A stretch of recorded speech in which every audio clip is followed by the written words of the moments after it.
Hello student, welcome to our science classroom.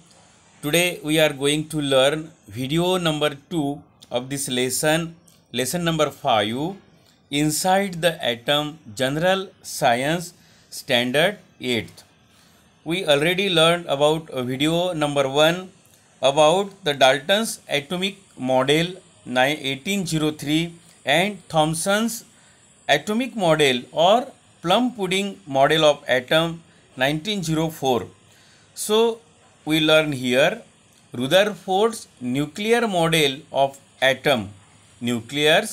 Rutherford's nuclear model of atom 1911. Okay. So Rutherford studied the inside of atom by his celebrating scattering experiment and put forth the nuclear model of atom in the year 1911.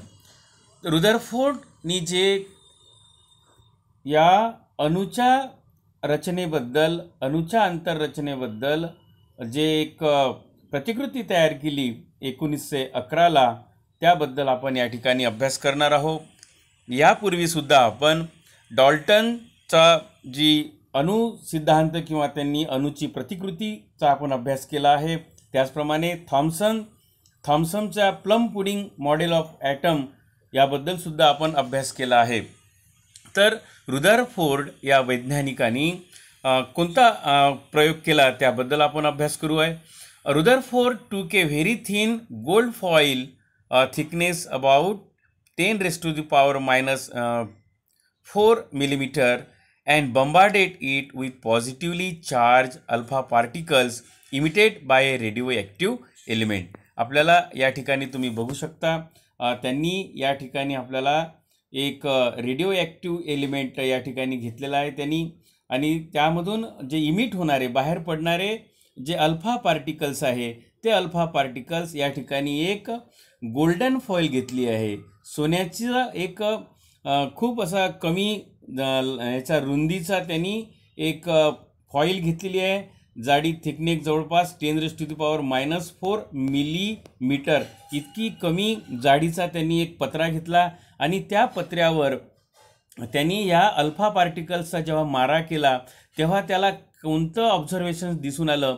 कारण ह्या golden फॉइलच्या भोवती त्यांनी एक slit ठेवली होती, एक पट्टी ठेवली होती फ्लोरोसंट स्क्रीनमध्ये, जेणेकरून ते जे अल्फा पार्टिकल्सचे जाणारे जे किरण आहे ते स्पष्ट दिसायला पाहिजे आहे त्यासाठी.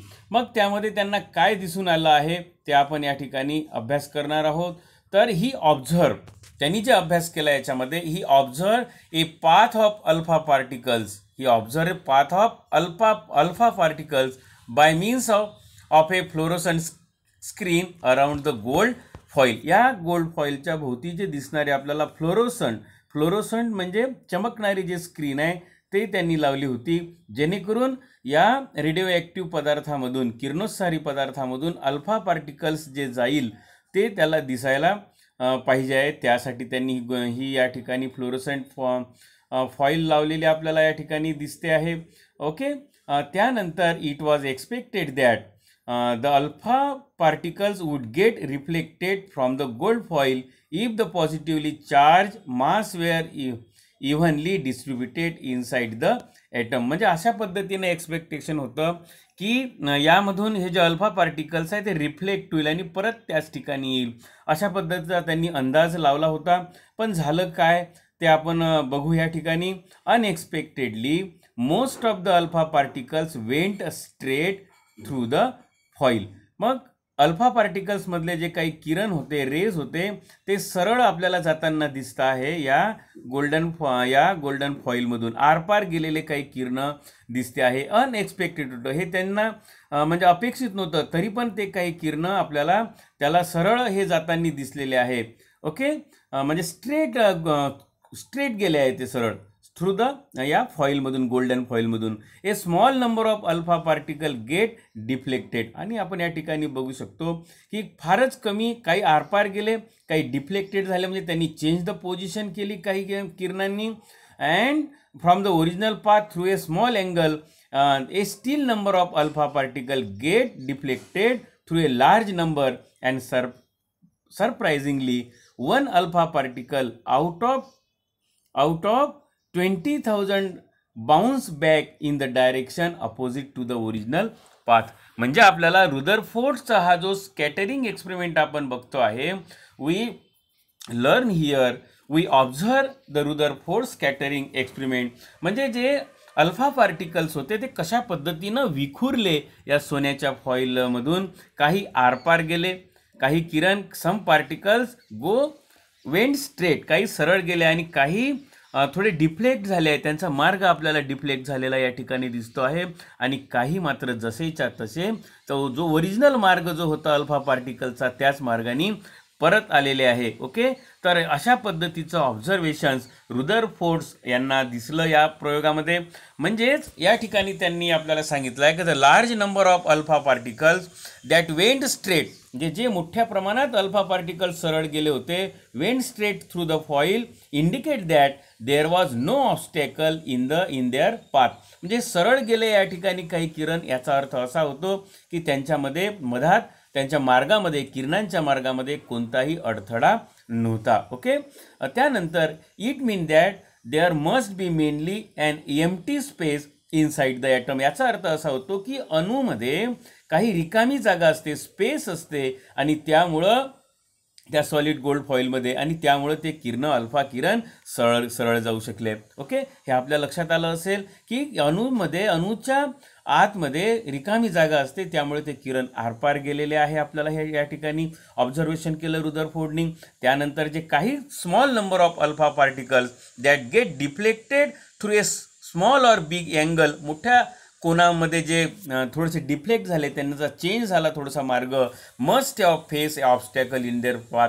ते का डिफ्लेक्ट झाले, तो कोणता तरी अडथळा त्यांच्या मधात असला पाहिजे, हे त्यांनी ऑब्झर्वेशन केलं. It mean that the positively charge and heavy part causing obstruction would be in the centre of atom. म्हणजे त्या अणूच्या आतमध्ये, सेंटरमध्ये, केंद्रकामध्ये काहीतरी ऑब्स्टॅकल असलं पाहिजे, आणि म्हणूनच ते किरण चेंज झाले आहे.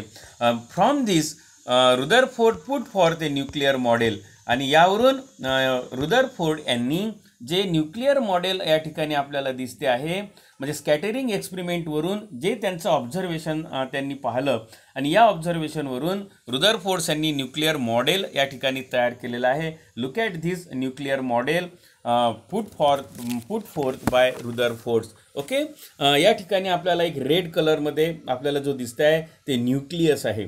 Nucleus is the centre, nucleus is the centre of an atom. Okay, त्यांनी या ठिकाणी काय ऑब्झर्वेशन केलेलं आहे या स्कॅटरिंग एक्सपेरिमेंटवरून, तर there is a positive charge nucleus, there is a positively charge nucleus at the centre of an atom. या सेंटरमध्ये पॉझिटिव्ह चार्ज न्यूक्लियस असलं पाहिजे ॲट द सेंटरमध्ये. ओके, त्यानंतर दुसरं त्यांनी सांगितलं आहे almost the entire mass of the atom is concentrated in the nucleus. म्हणजे अणूचं जे वस्तुमान असते हे केंद्रकामध्ये, न्यूक्लियसमध्ये कॉन्सन्ट्रेट असते. म्हणजे कुठे असते, त्याचं पूर्ण मास कुठे केंद्रित झालेलं असते, अणूच्या केंद्रकामध्ये झालेलं असते. त्यानंतर त्यांनी हे ऑब्झर्व केलं आहे की negatively charge particle called electrons revolve around the nucleus. म्हणजे या न्यूक्लियसच्या भोवती जे निगेटिव्ह चार्ज इलेक्ट्रॉन्स असतात, इलेक्ट्रॉन्स हे निगेटिव्हली चार्ज पार्टिकल्स असतात, आणि हे केंद्रकाच्या भोवती फिरत असतात.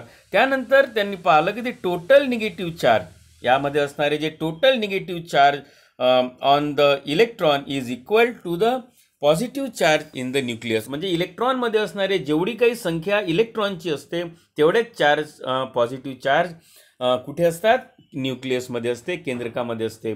As the opposite charges are balance the atom is electrically neutral. There is an empty space between the revolving electron and the atomic nucleus. आपण या ठिकाणी बघू शकतो की कशा पद्धतीनं त्यांनी रुदरफोर्डनी ॲटोमिक मॉडेल तयार केलेलं आहे. काही कण आरपार गेलेले आपल्याला दिसतात, काही कण थोडे चेंज झालेले दिसतात, आणि काही कण तसेच मागे फिरलेले आपल्याला या ठिकाणी पाहतोय आपण. यावरून या केंद्रकामध्ये पॉझिटिव्ह चार्ज असतो हे त्यांनी या ठिकाणी निरीक्षण नोंदवलेलं आहे. हे आपल्याला समजलं असेल. ओके, तर अशा पद्धतीनं त्यांनी हे जे मॉडेल आहे या मॉडेलला काय म्हणू आपण, रुदरफोर्ड न्यूक्लिअर ॲटॉमिक मॉडेल जे आहे ते यांनी या ठिकाणी मांडलेलं आहे.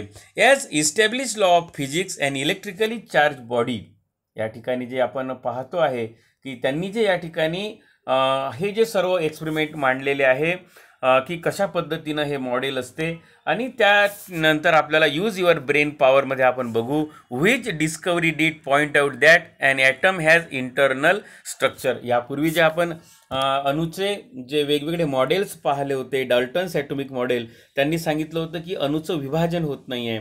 थॉम्सननी मात्र त्यामध्ये प्लम पुडिंग मॉडेलच्या साहाय्याने त्यांनी इलेक्ट्रॉन्स असतो, निगेटिव्ह चार्ज पार्टिकल असतात, हे त्यांनी सांगितलेलं आहे. त्यानंतर रुदरफोर्ड न्यूक्लिअर मॉडेल जे आपण या ठिकाणी पाहतो तर त्यामध्ये त्यांनी 3 कण कशा पद्धतीनं या 2 कण कशा पद्धतीने या ठिकाणी असतात, त्याची रचना कशी असते हे आपल्याला या ठिकाणी पाहिलेलं आहे. म्हणून दुसरा क्वेश्चन या ठिकाणी आला आहे, what is the difference between the solid atom in Dalton's atomic theory and Thomson's atomic model. थॉम्सनचं जे ॲटॉमिक मॉडेल होतं सॉलिड पार्ट, म्हणजे डाल्टनने तर सांगितलं होतं की यामध्ये काहीच नसते, याचं विभाजन होत नाही, पण थॉम्सननी म्हटलं की यामध्ये निगेटिव्ह पार्ट असतो, ज्याला इलेक्ट्रॉन हे नाव देण्यात आलं आहे. ओके, तर हा थोडा फरक या 2 मॉडेलमध्ये आपण पाहिला आहे, डाल्टन्स ॲटॉमिक थिअरी आणि थॉम्सन्स ॲटॉमिक मॉडेलमध्ये. त्यानंतर इथे बघतोय आपण, explain the difference between the distribution of positive charge in Thomson's atomic model and Rutherford atomic model. रुदरफोर्डनी जो पॉझिटिव्ह चार्ज सांगितला होता तो कोणता आहे आणि रुदरफोर्डचा कोणता आहे आणि थॉम्सननी काय मांडलेला आहे, या याचा 2 मॉडेलमधला फरकसुद्धा आपण या ठिकाणी समजून घेऊ शकतो. म्हणजेच यावरून आपल्याला लक्षात येते का as establish law of physics and electrically charge body is revolving in a circular orbit, its energy decreases. According to this law, the atom described in Rutherford's model turn out to be unstable in recently. However, all atoms except radioactive atoms are stable. आपल्याला माहिती आहे की म्हणजे accept radio R stable, म्हणजे सर्व जे atoms असतात ते स्टेबल असतात, फक्त रेडिओ ॲक्टिव्ह जे असतात, किरणोत्सारी जे मूलद्रव्य असतात त्याच्यामधले जे अणू असतात ते अनस्टेबल असतात. आणि अशा पद्धतीनं this shortcoming of Rutherford atomic model was remove by the atomic model put for by Niels बोहरचा आपण नेक्स्ट व्हिडिओमध्ये आपण अभ्यास करणार आहोत. ओके, तर यामध्ये आपण रुदरफोर्ड न्यूक्लिअर मॉडेल ऑफ ॲटमचा अभ्यास आपण या ठिकाणी केलेला आहे, रुदरफोर्ड स्कॅटरिंग एक्सपेरिमेंट. ओके.